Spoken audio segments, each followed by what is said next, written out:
Вот ушундай иштеш керек. ЭПС.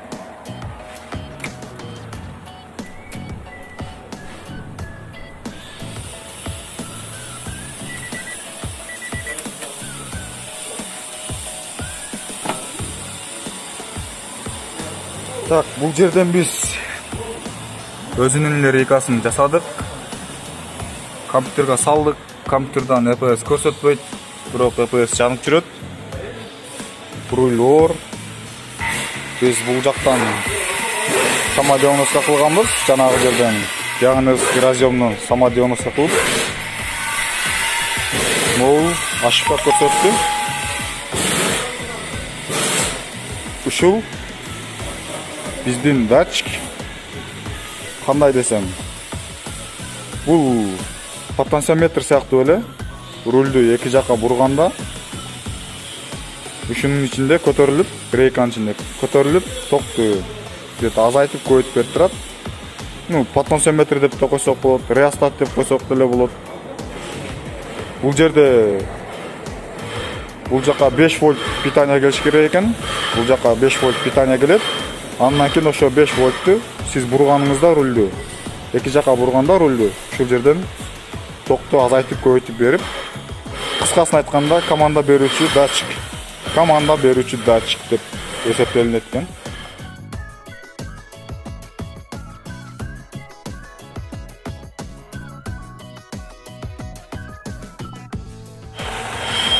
Так, бул датчикти, бул команда берүүчү датчикти бул жерден чыгардык. Бул жерде 3 штекер болот. Ушул штекерден 5 вольт токту азайтып көбөйтүп берип турат. Рульду эки жакка бурганында токту азайтып көбөйтүп берип турат. Кыскасын айтканда реостат сыяктуу жумуш кылат. Ушул биздин ушунубуз ошибка берип атты. Жана биздин ушундан келип чыкты косяк. Буну алмаштырыш үчүн рейканы полный чечиштин кереги жок. Кыйынчылыгы бул жакта так эменин болтун бошотосуздар, балканын болтторун бошотуп, рейканын болтторун бошотуп,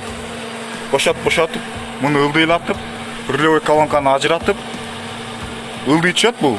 Бир аз ылдый түшөт, ошондо тиги моун бул жакта 10 болттор бекит, ошо 10 болтторду чечип чыгарып аласыңар, жана муну кайра салып которуп коесуңар.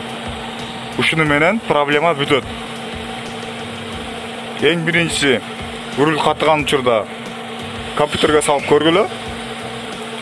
Компьютер эмне дейт? Компьютерге жараша жумуш кылгыла. Табыла бербесе, жана ошентип самодиагнозка кылсаңар болот.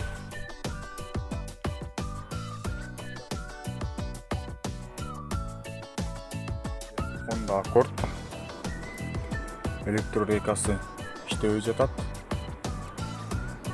Аны үчүн биз калибровка кылабыз.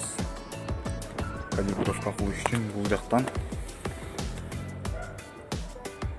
диагностика кылган жерден обиди разъемдон 4 менен 9 контактты бириктиребиз.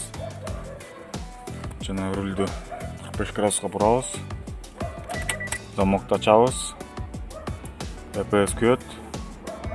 Өштү. Кайра ортого. Күйүш керек. Күйдү. Кайра бул жака. Өштү. Кайра средний. Эки жолу маркать этип өтүш керек.